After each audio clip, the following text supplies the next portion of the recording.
میٹھے بول میں جادو ہے، اس سبق کو ہم آج پڑھیں گے۔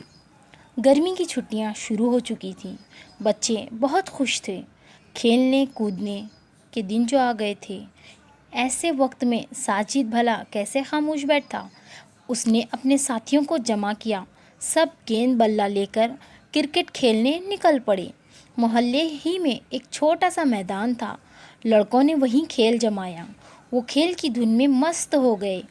ایک لڑکے نے اتنے زور سے گیند کو مارا کہ وہ سامنے والے مکان کی کھڑکی سے جا ٹکرائی، شیشہ چھن سے ٹوٹ گیا اور گیند اندر چلی گئی۔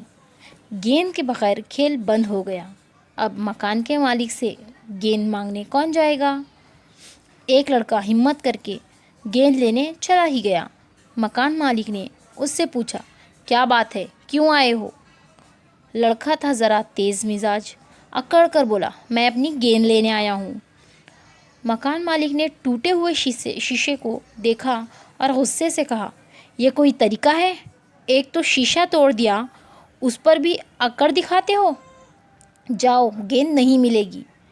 کیوں نہیں ملے گی؟ میں تو گیند لے کر ہی جاؤں گا۔ اب تو مکان مالک کا غصہ اور بھی بڑھ گیا، وہ بولے، گیند نہیں ملے گی، پہلے تمیز سے بات کرنا سیکھو، پھر گیند لینے آنا۔ وہ لڑکا منہ لٹکائے واپس آ گیا۔ سب لڑکے اداس ہو گئے، گیند کے بغیر کھیل کیسے ہو سکتا تھا؟ اتنے میں ساجد کا دوست افضل بولا، میں جاتا ہوں گیند مانگنے۔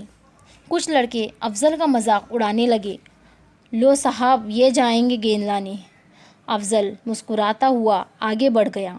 مکان مالک کے دروازے پر پہنچ کر اس نے پہلے مکان مالک کو ادب سے سلام کیا، پھر بولا، کیا میں اندر آ سکتا ہوں؟ ہاں آؤ، اندر آ جاؤ، انہوں نے جواب دیا۔ افضل نے نرمی سے کہا، جناب، ہم آپ کے نقصان پر شرمندہ ہیں، اگر آپ کہیں تو نیا شیشہ لا کر لگا دیں۔ تم کیسے لاؤ گے؟ مکان مالک نے ذرا نرم پڑتے ہوئے پوچھا۔ افضل بولا، میں اپنے جیب خرچ سے خرید لاؤں گا۔ لیکن اس نقصان میں تو تمہارے سب ساتھی شریک ہیں، پھر تم اسے اکیلے ہی کیوں پورا کرو گے؟ مکان مالک نے کہا۔ افضل نے جواب دیا، اس لیے کہ وہ سب میرے دوست ہیں۔ افضل کی باتیں سن کر مکان مالک بہت خوش ہوا۔ اس نے کہا، بیٹا، تمہاری باتیں سن کر بہت خوشی ہوئی، تم بزرگوں سے بات کرنے کا سلیقہ جانتے ہو۔ لو، اپنی گیند لے جاؤ، میں خود نیا شیشہ لگوا لوں گا۔ اب خیال رکھنا کہ تمہارے کھیل سے دوسروں کو نقصان نہ پہنچے۔ افضل نے سلام کیا اور گیند لے کر واپس آ گیا۔ اس کے ساتھیوں نے حیرت سے پوچھا کہ وہ گیند کس طرح لے آیا؟